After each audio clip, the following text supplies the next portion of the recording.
Hello and welcome to daily editorial analysis. आज जो हमारे एडिटोरियल एनालिसिस है वो है द हिंदू से। मैं आपसे पहले तो उसके पहले before I start and doing Hindu editorial analysis मैं आपसे पहले तो अपोलोजाइज करना चाहूँगा फॉर द डिले। 2-3 दिन से जो डिले हो रहे थे that was due to the reason because I was travelling and travelling so mainly जो ट्रैवल्स होते थे वो मॉर्निंग टाइम में जाते थे, तो ट्रैवल्स के कारण मैं आपको टाइमली मैनर में डेली एडिटोरियल एनालिसिस नहीं दे पा रहा था। So, in the upcoming 10 days, there will be 1 or 2 incidences more, 2 or 3 incidences more, जिसमें ऐसा हो सकता है कि एडिटोरियल एनालिसिस थोड़ा डिलेड आए, लेकिन एडिटोरियल एनालिसिस देने की मैं पूरी-पूरी उसी दिन, सेम डे देने की पूरी-पूरी कोशिश करूँगा। हम हमारे एडिटोरियल एनालिसिस की जो चेन है, उसको ब्रेक नहीं होने देंगे। तो अब डिस्कस करते हैं आज के एडिटोरियल एनालिसिस की। आज एडिटोरियल एनालिसिस में आपको क्या-क्या डिस्कस करना है। सबसे पहले एक आर्टिकल आया है एक्सपोसोमिक्स पे। ये डॉक्टर कल्पना बालाकृष्णन जी हैं। ये Shri Ramachandra institute of higher education research Chennai में डीन और प्रोफेसर हैं, डीन है रिसर्च की। तो उन्होंने यहाँ पे एक बहुत अच्छा आर्टिकल दिया है वर्ल्ड एनवायरनमेंट डे या आज 5th जून है, आपको पता होगा आज वर्ल्ड एनवायरनमेंट डे है। तो एनवायरमेंटल डे को ध्यान में रखते हुए पुअर एनवायरनमेंट का ह्यूमन हेल्थ और लाइफस्टाइल से क्या रिलेशन है, उस पे एक बहुत अच्छा स्टडी और आर्टिकल लिखा है। Second article relates to this doctor Soumya Swaminathan and doctor Ed Israel Oliver King. इन्होंने इंडिया में बायो हैप्पीनेस प्रमोट करने की बात करी है कि इंडिया में बायो हैप्पीनेस को, जो इंडिया में जो बायोडाइवर्सिटी से रिलेटेड जो हैप्पीनेस है, सेल्फ सफिशिएंसी है, उसको कैसे इम्प्रूव किया जा सकता है। And the third articles relates to electric vehicles, कि इलेक्ट्रिक व्हीकल्स के सेक्टर में टेक्नोलॉजी ट्रांसफर को कैसे बढ़ाया जा सकता है, उस बारे में पूरा यहाँ पे एक छोटा सा एनालिसिस आया है। तो अब पहले आर्टिकल की बात करते हैं, एक्सपोसोमिक्स फॉर बेटर एनवायरमेंटल हेल्थ। ये आर्टिकल है एक डिटेल डिस्कशन पे, जिसमें जो एनवायरमेंटल हेल्थ दिन पे दिन जो खराब होती जा रही है, इसका क्रक्स क्या है आर्टिकल का, कि दिन पे दिन एनवायरनमेंट की जो हालत खराब होती जा रही है, जो कंडीशंस खराब होती जा रही है, उसका ह्यूमन हेल्थ और लाइफ पे कितना और इम्पैक्ट है और उसको कैसे हम और ज़्यादा स्टडी करके और डिटेल में समझ सकते हैं। ये पूरा का पूरा डिस्कशन यहाँ पे आता है। तो हम यहाँ पे क्या बात करी है इन्होंने कि वर्ल्ड एनवायरनमेंट डे जून 5 को 2025 को जो सेलिब्रेट किया जा रहा है इस बार, ये एंड प्लास्टिक पोल्यूशन को एंड करने पे इस साल फोकस करता है।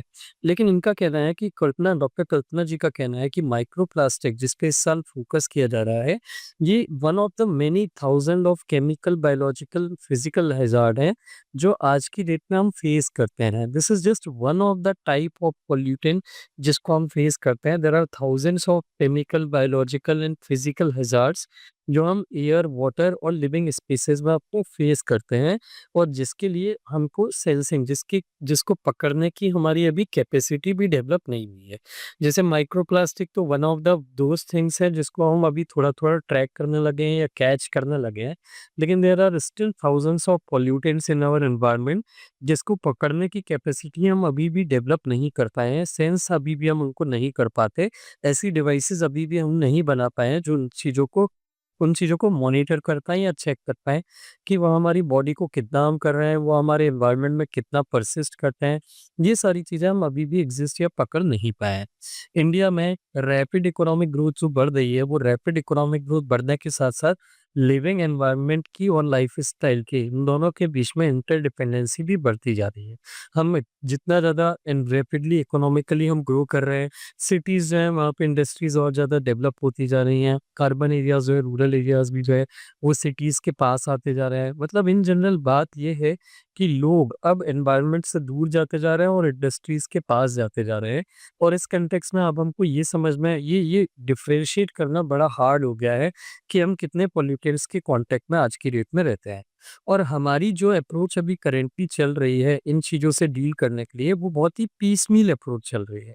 पीसमील अप्रोच का मतलब क्या है? हम एक एनवायरमेंटल पॉल्यूटेंट को पकड़ते हैं, ट्रैक करते हैं, फिर उससे डील करने की कोशिश करते हैं। हम ये बात समझ ही नहीं रहे कि जो थाउजेंड्स ऑफ केमिकल पॉल्यूटेंट्स या इंडस्ट्रियल फिजिकल हैजार्डियस पॉल्यूटेंट्स या सब्सटेंसेस हैं, वो मिल के हमको ओवरऑल कितना हार्म पहुँचा रहे हैं। मतलब एक पॉल्यूटेंट या एक हैजार्ड या एक केमिकल जो है हमको जो इफ़ेक्ट कर रहा है, बहुत ही छोटा है as compare to the thousands of chemical hazards और physical hazards we are currently facing in combined.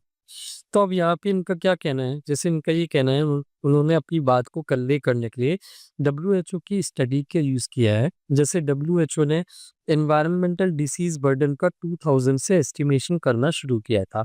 WHO एक स्टडी करता है जिसको बोलता है global burden of disease, injuries and risk factor study. इसके अंदर में जितने भी टाइप के एनवायरमेंटल केमिकल्स और सब्सटेंसेस होते हैं, उनका ह्यूमन लाइफ पे क्या इम्पैक्ट पड़ता है, वो ह्यूमन लाइफ को कितना शॉर्ट करते हैं। वी ह्यूमन लाइफ एक ओवरऑल जो लाइफ अगर हम जीते हैं, लेट अस से 60 या 70 इयर्स की अगर हम लाइफ जीते हैं, तो उसमें हमारे कितने साल हैं जो डिसीजेस में वेस्ट हो जाते हैं, जो हम बीमार पड़े हुए गुजारते हैं, जिसमें हम अपनी लाइफ को फुल्ली एंजॉय नहीं कर पाते। तो इनके हिसाब से ये जो 2021 की जो लास्ट साइकिल हुई थी डब्ल्यूएचओ की ग्लोबल बर्डन ऑफ डिसीजेस की, उसमें उन्होंने 88 रिस्क फैक्टर्स को स्टडी किया था। 88 risk factor environmental and occupational risk factors को स्टडी किया था, और उन्होंने ये बताया था, डब्ल्यूएचओ ने ये बताया था उस रिपोर्ट में कि जो 88 रिस्क फैक्टर्स हैं, ये world wide around 1.2 crore deaths के लिए रिस्पॉन्सिबल है, और 14.4% डिसेबिलिटी एडजस्टेड लाइफ ईयर्स का लॉस इसमें होता है। मतलब हम जो लाइफ जीते हैं उसका अराउंड अराउंड 15% जो लाइफ है वो वेस्ट हो जाती है डिसीजेस के अंदर में गुजारते हुए। इसको बोलते हैं डिसेबिलिटी एडजस्टेड लाइफ ईयर्स। अब यही बात अगर इंडिया के कंटेक्स्ट में की जाए, तो इंडिया में करीब-करीब 3 मिलियन 30 लाख डेथ हैं, और 100 मिलियन डेथ हैं जो ऑक्यूपेशनल हैज़ार्ड और एनवायरमेंटल हेल्थ रिस्क को लॉस होती है। मतलब इतने लोगों की डेथ जो है आज तक, मतलब अभी तक हमने एस्टिमेट किया है कि इतने लोगों की डेथ या इतने लोगों की लाइफ शॉर्ट या अर्ली डेथ जिसको हम बोलते हैं प्री मैच्योर डेथ, वो सिर्फ ये रिस्क फैक्टर जो ऑक्यूपेशनल हैज़ार्ड होते हैं, जो अपने वर्क लाइफ में वो जो अलग-अलग टाइप के केमिकल्स को एक्सपोज़ होते हैं, और जो एनवायरनमेंट बैड एनवायरनमेंट मिलता है उसके कारण उनकी डिसीज़ होती है। इनमें से 50% से ज़्यादा जो डेथ होती हैं वो नॉन कम्युनिकेबल डिसीज़ेज़ के कारण है। जैसे कि इस्कीमिक हार्ट डिसीज़ हो गई। इस्कीमिक हार्ट डिसीज़ का मतलब होता है आपके हार्ट्स जो हैं वो जब कोलैप्स होने लगते हैं, उनमें ब्लॉकेज होने लगता है। स्ट्रोक आ गया, लंग की डिसीज़ हो गई जिसमें लंग आप ठीक से साँस नहीं ले पाते, आपको अस्थमा जैसे टाइप की डिसीज़ होने लगती हैं। लंग के कैंसर हो गए, अस्थमा हो गए, और डायबिटीज़ और क्रोनिक किडनी डिसीज़ेज़, ये सारे डिसीज़ेज़ हैं जो रिस्क फैक्टर्स ऑक्यूपेशनल और एनवायरमेंटल जो रिस्क फैक्टर्स हैं उनके कारण हमको फेस करने के लिए मॉडर्न टाइम में मिलते हैं। तो अब इंडिया में ये यहाँ पे उन्होंने एक स्टैटिस्टिक भी दिया है कि पर्टिकुलरली बच्चों में भी ये जो नए टाइप की जो एनवायरमेंटल रिस्क फैक्टर्स हैं ये उनकी लाइफ को बहुत इफेक्ट करते हैं। जैसे लेड एक्सपोजर जो होता है, लेड जो होता है ये कई बैटरीज में यूज़ किया जाता है, आपको पता होगा। और ये बैटरीज जब वेस्ट में डिस्कार्ड कर दी जाती हैं तो वो बच्चों के कांटेक्ट में आती है वाटर या फूड के थ्रू, या फिर जो लैंडफिल में ग्राउंड वाटर के थ्रू सीप होके हमारे पास आता है, वो उसके थ्रू वो कांटेक्ट में आता है। तो ये कई बच्चों में डेवलपमेंटल हेल्थ इम्पैक्ट करता है, उनके डेवलपमेंट को स्लो करता है, जिसमें से वर्ल्ड वाइड जितने भी बच्चे इफेक्ट होते हैं उसके 20% बच्चे भारत में रहते हैं या इंडिया में रहते हैं। इनका नंबर अगर एब्सोल्यूट टर्म्स में देखा जाए तो करीब 154 मिलियन है। मतलब 100 मिलियन मतलब 10 करोड़ होता है। तो यहाँ पे 15 करोड़ से ज़्यादा बच्चे हैं जो यहाँ पे नेगेटिवली इफेक्ट होते हैं लेड की पॉइजनिंग से। तो अब हम क्या मिस कर रहे हैं? क्या वर्ल्ड वाइड ये जो स्टैटिस्टिक चल रहा है, इतने लोगों की डेथ होती है, क्या इंडिया के लिए भी यही सेम सिचुएशन एप्लीकेबल है? या हमारी स्टडी अभी इनकम्प्लीट है? तो डॉक्टर कल्पना जी का कहना है कि ये जो वर्ल्ड वाइड स्टडी है 88 फैक्टर्स की, ये वर्ल्ड के लिए स्टडी है। इंडिया के बारे में ये इंडिया की कॉन्टेक्सचुअल स्पेसिफिक स्टडी नहीं है। इनफैक्ट इंडिया में जो रिस्क फैक्टर के कारण लोगों की डेथ हो रही है, पुअर एनवायरनमेंट के कारण जो डेथ हो रही है, वो ग्लोबल स्टैटिस्टिक से काफ़ी हायर है, लेकिन वो हम पकड़ नहीं पा रहे। रीज़न भी क्योंकि हम सिर्फ 11 कैटेगरीज जो होते हैं, 11 एनवायरमेंटल रिस्क फैक्टर्स होते हैं, उसी पे इंडियंस की हेल्थ को स्टडी करते हैं कि इंडियंस इन 11 रिस्क फैक्टर से कितने इंडियंस की जो है वो डेथ हो रही है। बहुत सारे एनवायरमेंटल रिस्क फैक्टर्स हैं जो अभी हम इंडिया की GBD global burden of disease की स्टडी में इंक्लूड नहीं करते। जैसे बहुत सारे केमिकल्स का एक्सपोजर, आप एडल्ट्रेटेड फूड खाते हैं, प्रिजर्वेटिव वगैरह, उनकी स्टडी, कॉम्प्लेक्स मिक्सचर होते हैं जैसे microplastic, solid waste, physical hazard जैसे कि एनवायरमेंटल नॉइस होता है, ये सारी चीज़ों की तो अभी स्टडी इंक्लूड ही नहीं हुई है, और इनका अगर हमारी लाइफ पे कोई इम्पैक्ट हो रहा है इंडियंस की, इनसे अगर डेथ हो रही है बहुत बड़े अमाउंट पे, तो वो तो हमको पता चलता ही नहीं। लेकिन एक चीज़ जो ध्यान देने वाली है, डॉक्टर कल्पना जी का कहना है वो ये है कि ये जो एनवायरमेंटल रिस्क फैक्टर्स हैं, ये आइसोलेटेड तरीके से बहुत कम काम करते हैं। मतलब जैसे कैसा होता है ना कि आप एक ही चीज़ से कभी अपनी पर्सनल लाइफ में एक ही चीज़ से कभी नेगेटिवली इम्पैक्ट नहीं होते पूरे-पूरे। कोई 2 से 3 चीज़ें अगर आपकी लाइफ में, पर्सनल लाइफ में खराब चल रही हो, तो आपकी ओवरऑल लाइफ जो है वो डाउन होती है। एक इन चीज़ में अगर आपका नेगेटिव हो रहा है, सिर्फ़ एक छोटी-सी चीज़ में, तो वो आपकी ओवरऑल लाइफ़ को बहुत ज़्यादा नेगेटिव में नहीं ले जाती। आप फिर भी ओवरऑल हैप्पीनेस या नॉर्मल बने रहते हो ये सोच के कि हमारे बाकी सारे लाइफ़ के स्फीयर में तो अच्छा चल रहा है। उसी तरह उनका कहना है कल्पना जी का कि ऐसा नहीं है कि एनवायरमेंटल रिस्क फैक्टर एक-एक रिस्क फैक्टर एक-एक डिसीज़ कॉज़ कर रहा है। एनवायरमेंटल रिस्क फैक्टर्स जो हैं ये बेसिकली कंजंक्शन में काम करते हैं। कंजंक्शन मतलब ये कॉम्बिनेशन में काम करते हैं और हम जब ये मल्टीपल रिस्क फैक्टर आपस में कंबाइन होते हैं, तब हमको बहुत सारी डिसीज़ेज़ कॉज़ करते हैं इंक्लूडिंग एनी मेटाबॉलिक डिसीज़ेज़ जैसे कि हाई बीपी हो गया, हाई प्लाज़्मा जो डायबिटीज़ हो गए, वो वाले फैक्टर हो गए। ये सारी चीज़ें मिलके काम करती हैं और इसमें एक चीज़ जो है जो एडिशनल कपल करके कंबाइन करके काम कर रही है वो है क्लाइमेट चेंज। जैसे क्लाइमेट चेंज जो है ये उन सारे रिस्क फैक्टर्स को जो हम ऑलरेडी फेस कर रहे हैं उनको और ज़्यादा इंटेंसिफाई कर रही है। जैसे air pollution, heat, vector borne diseases, storms of flooding, wild fire ये सब क्लाइमेट चेंज के कारण और ज़्यादा बढ़ रहे हैं। तो इससे क्रॉप की यील्ड रिड्यूस हो रही है, एग्रीकल्चरल वर्कर प्रोडक्टिविटी कम हो रही है, फूड की सिक्योरिटी कम हो रही है। तो आगे चल के ये जो हैज़ार्ड्स हैं, एनवायरमेंटल हैज़ार्ड्स जो हम ऑलरेडी फेस कर रहे हैं, ये क्लाइमेट चेंज के कारण और ज़्यादा पावरफुल हो जाएँगे और हमारी पॉपुलेशन को और ज़्यादा एक्सट्रीम हेल्थ इम्पैक्ट कॉज़ करेंगे। तो अब इसके लिए वो सॉल्यूशन क्या प्रपोज़ करती हैं? डॉक्टर कल्पना जी का ये कहना है कि हमको अब एक ह्यूमन जैसे हमने दो 1990 में एक प्रोजेक्ट चलाया था global human genome project. Global human genome project के अंदर में हमने ह्यूमन्स के अंदर में जो डीएनए होता है, उस डीएनए को पूरी चेन को स्टडी किया था और उसकी पूरी जो सीक्वेंस है उसको डिटरमाइन करा था कि डीएनए कैसे बना हुआ है और इसमें कौन-कौन से डिफेक्ट होते हैं जिसके कारण हमको डिसीज़ेज़ आती हैं। ये सारी चीज़ें हमने डिटेल में स्टडी करी थी और वो आज की डेट में हमको जीन थेरेपी करने में हेल्प कर रही है। हमारे लोगों को जो जेनेटिकली जिनको डिफेक्ट होता है, उन जेनेटिक डिफेक्ट्स को ठीक करने में हेल्प कर रही है। उसी तरह की एक सिमिलर स्टडी हमको यहाँ पे करनी पड़ेगी जिसमें हम बेसिकली ये जितने भी एनवायरमेंटल रिस्क फैक्टर्स हैं, ये कंबाइंड होके आपस में एक 2-3 रिस्क फैक्टर कंबाइन होके एक डिसीज़ को कैसे कॉज़ करते हैं, ये अब स्टडी करने का टाइम आ गया है। तो जैसे ह्यूमन जीनोम प्रोजेक्ट में हम डीएनए के एक छोटे से सेक्शन को जिसको जीन को पढ़ते थे और उससे क्या इम्पैक्ट आता है ह्यूमन हेल्थ पे ये हम स्टडी करते थे। उसके चेंजेस अगर उसमें कोई चेंजेस होते हैं तो उससे क्या ह्यूमन हेल्थ पे इम्पैक्ट आता है हम वो स्टडी करते थे। सिमिलरली ये जो एनवायरमेंटल फैक्टर्स हैं उनको उन्होंने एक टर्म दी है एक्सपोज़ोम। तो वो जो एक्सपोसोम्स हैं उनको स्टडी करके हम बेसिकली ये समझ सकते हैं कि मल्टीपल रिस्क फैक्टर्स जो हैं वो कंबाइन होके कैसे जो है वो ह्यूमन बॉडीज़ में या ह्यूमन्स की लाइफ को इम्पैक्ट करते हैं। हमारी जो करंट मॉडल्स हैं बेसिकली जो मल्टीपल एनवायरमेंटल फैक्टर्स हैं, एनवायरमेंटल एक्सपोज़र्स हैं पॉल्यूटेंट्स के, उनके आपस में इंटरेक्शंस को डेमोंस्ट्रेट नहीं करते। ये जो एक्सपोसोमिक्स नाम की ब्रांच है, ये इसी गैप को फिल करना चाहती है, ये बता के कि जो मल्टीपल अलग-अलग डायमेंशंस से हमको एक्सपोज़र आते हैं, अलग-अलग डायमेंशन से एनवायरनमेंट के, वो हमारी इंटरनल इंडिविजुअल कैरेक्टरिस्टिक, हमारी इंडिविजुअल बॉडी को कैसे इफ़ेक्ट करते हैं और कैसे डिसीज़ कॉज़ करते हैं। वो बात अलग है, कल डॉक्टर कल्पना जी एक बात एक्सेप्ट करती हैं कि वो बात अलग है कि अभी हमारे पास ऐसी टेक्नोलॉजीज़ नहीं बन पाई हैं जो एक-एक एनवायरमेंटल फैक्टर को या रिस्क फैक्टर को स्टडी कर पाए, टारगेटेड तरीके से मॉनिटर कर पाए कंटीन्यूअसली। लेकिन हम कुछ-कुछ सिस्टम ऐसे बना चुके हैं जो हमको आने वाले टाइम में ये असेस करने में हेल्प करेगी। जैसे आने वाले टाइम में ऑर्गन ऑन अ चिप नाम की एक टेक्नोलॉजी है, इसको आप ज़रूर पढ़िए अगर आपने इसके बारे में नहीं पढ़ा तो। तो ये organ on a chip technology कैसे काम करती है, बिग डाटा, आर्टिफिशियल इंटेलिजेंस, ये ब्लॉकचेन, ये सारी टेक्नोलॉजी हमको लाइव रियल टाइम मैकेनिज्म में रियल टाइम स्टडी करने में हेल्प करेगा कि किसी पर्टिकुलर एनवायरमेंटल फैक्टर से बॉडी में शॉर्ट टर्म और लॉन्ग टर्म में क्या चेंजेस आ रहे हैं। तो डॉक्टर कल्पना जी का कहना है कि इस ब्रांच को करंटली हमारी सबसे बड़ी नीड है कि हम इस ब्रांच को बहुत अच्छे से एम्फेसाइज करें और बहुत डिटेल में एक्सपांड करें, इसका एक प्रॉपर करिकुलम बनाएं, इसको स्टडी करें, इसको एक पूरी की पूरी स्ट्रीम मेन स्ट्रीम सेक्टर बनाएं और उसके थ्रू हम ह्यूमंस की हेल्थ को स्टडी करें जिससे आने वाले टाइम में हम ऐसे सिस्टम्स डिवाइस कर पाएँ जो एनवायरनमेंट के साथ-साथ लोगों की हेल्थ को भी ख्याल में रखने में हेल्प करे, दोनों के बीच में सिंक्रोनाइजेशन अचीव करने की कोशिश करें। उसके बाद आते हैं हम सेकंड आर्टिकल पे, that is aiming for an era of bio happiness in India.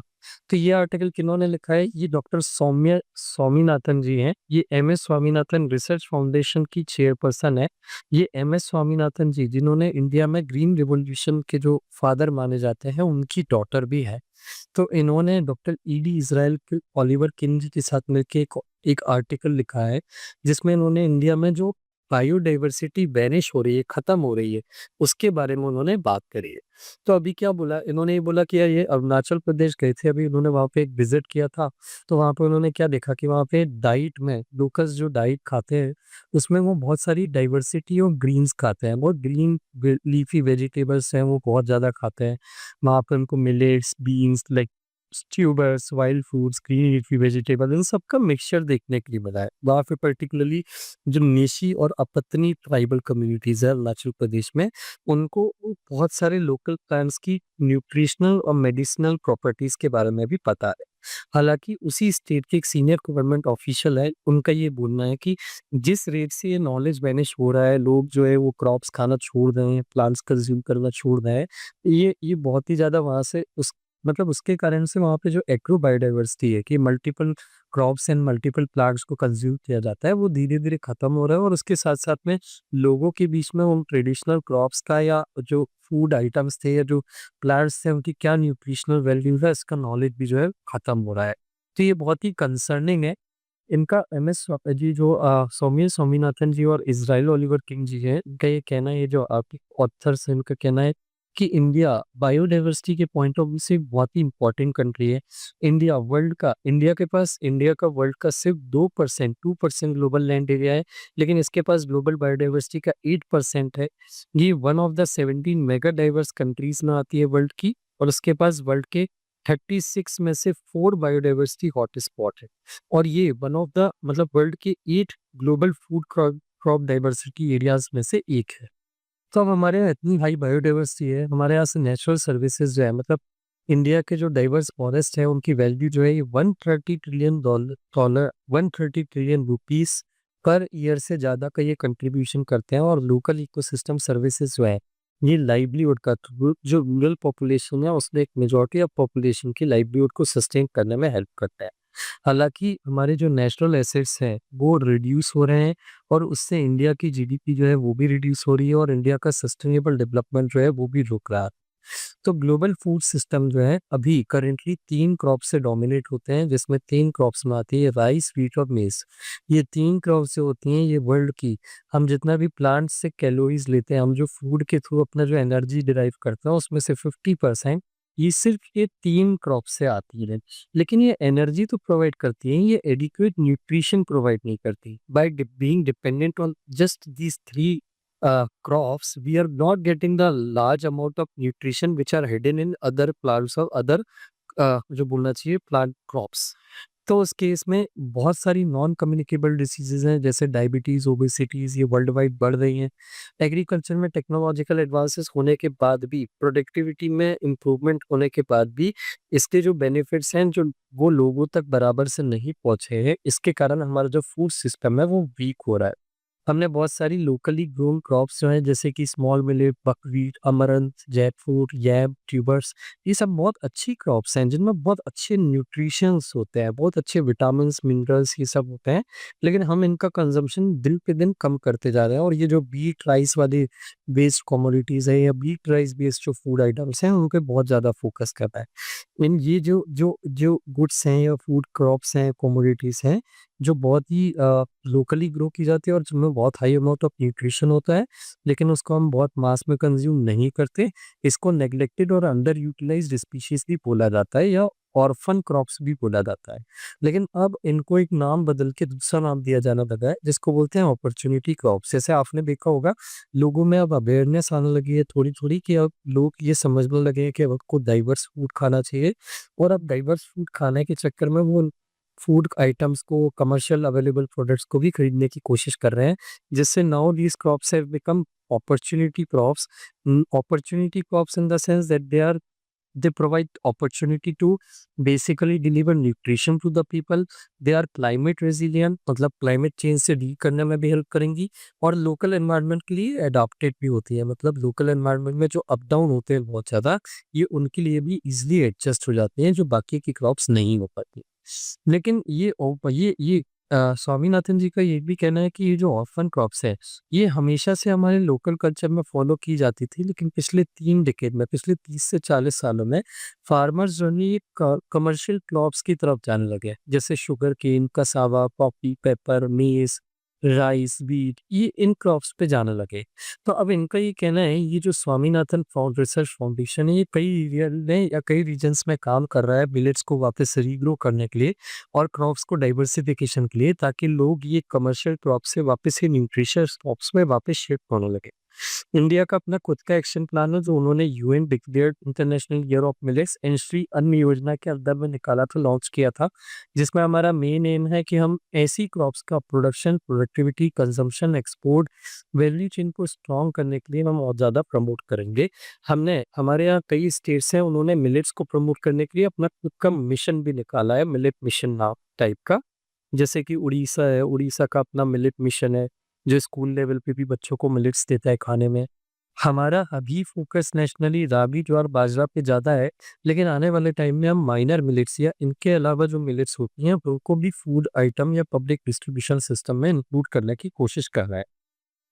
इनके जो फादर थे सौम्या स्वामीनाथन जी के, एमएस स्वामीनाथन जी, उन्होंने 50 साल पहले आज से जब ग्रीन रिवॉल्यूशन आया था, तब उन्होंने एवरग्रीन रिवॉल्यूशन एनविजन किया था। उन्होंने बोला था कि इंडिया में जो ग्रीन रिवॉल्यूशन होना चाहिए, वो ग्रीन रिवॉल्यूशन ऐसा सिर्फ केमिकल बेस्ड नहीं होना चाहिए, ये ऐसा रिवॉल्यूशन या एग्रीकल्चर बेस्ड रिवॉल्यूशन होना चाहिए, जिसमें हम इकोलॉजी को मेंटेन करने की या बैलेंस करने की, रखने की भी कोशिश करेंगे।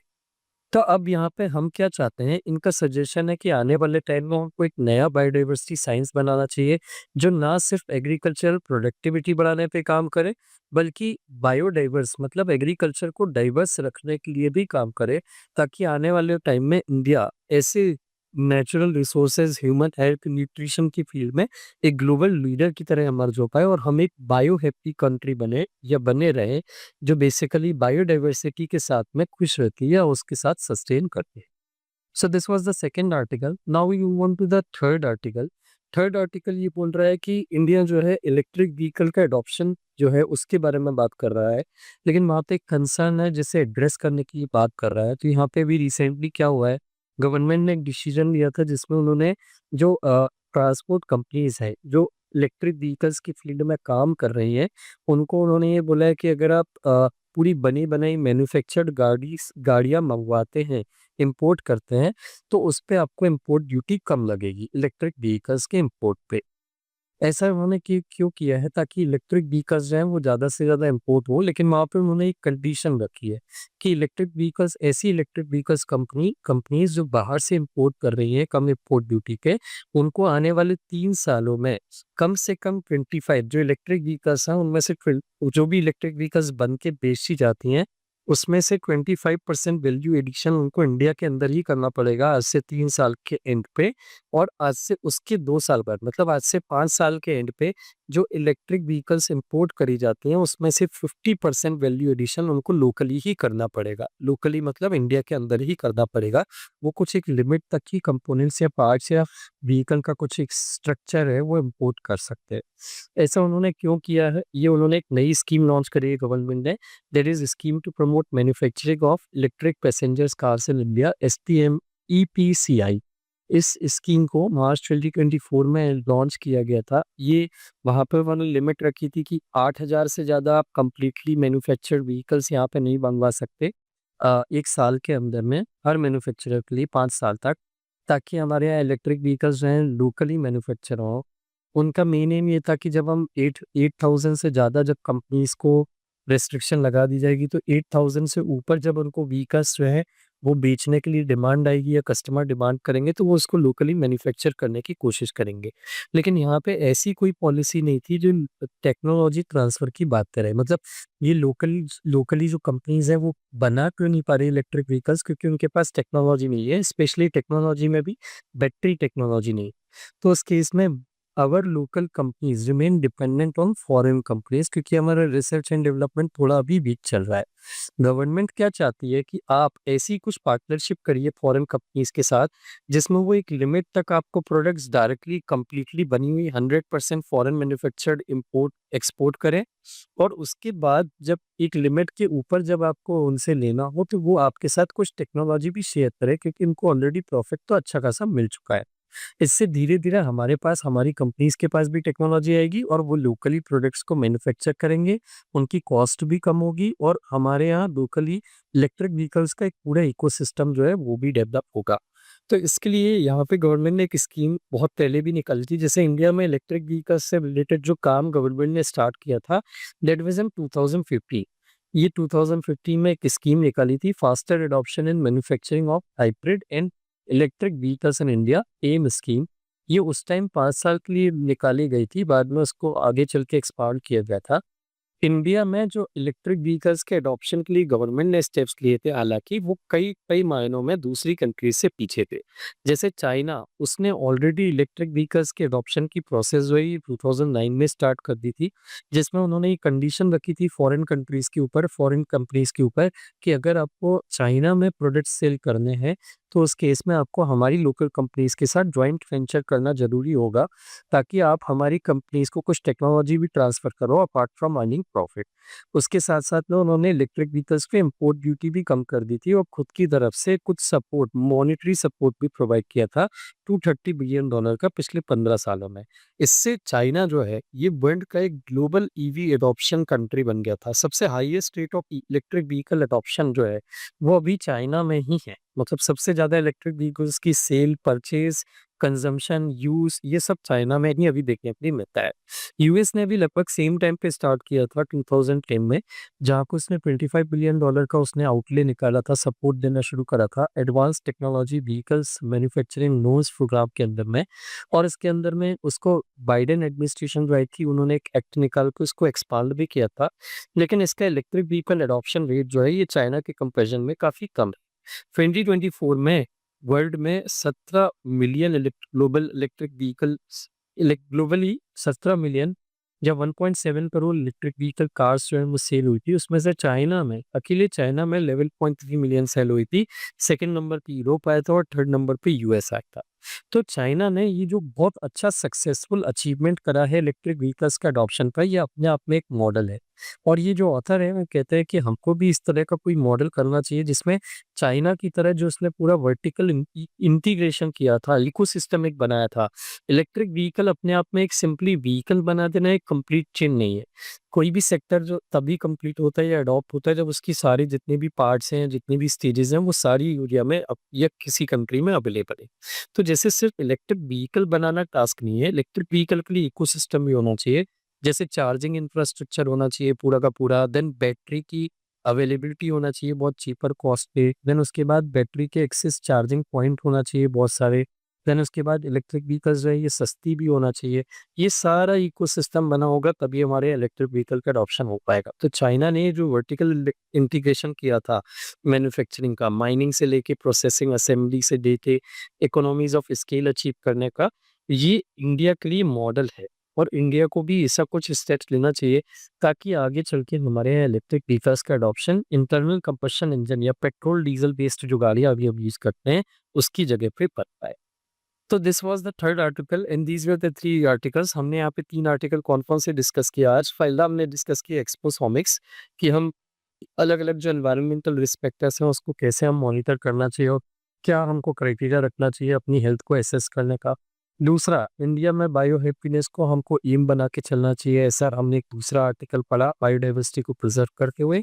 और तीसरा हमने देखा कि इलेक्ट्रिक व्हीकल्स के सेगमेंट में हम क्या-क्या कर सकते हैं टेक्नोलॉजी ट्रांसफर बढ़ाने के लिए, ताकि इलेक्ट्रिक व्हीकल का अडॉप्शन ज़्यादा से ज़्यादा बढ़े। ये एक तीसरा एनालिसिस हमने यहाँ पे पढ़ा। So I hope all three articles are clear to you. If you like the video, please do share it with your friends who are preparing for the exam. हमारा एक टेलीग्राम का चैनल है जिसकी link आपको इस video के description में मिल जाएगी। Please do join the channel हमारी तरफ से रेगुलर सारे अपडेट के लिए।